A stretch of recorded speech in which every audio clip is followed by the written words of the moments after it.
So today I'm gonna try to make my very own cat food since my cat have urinary tract infection.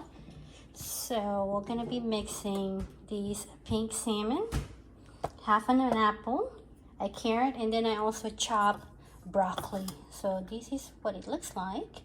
So we're just gonna boil them together. I'm not adding any seasoning, it's just all these. So I think I'm just gonna add a cup of water. And then after it cooks, I'm gonna call the cat and see how he will react. So we're gonna go see if this is a success or not. And so this is the one I am gonna try to go use.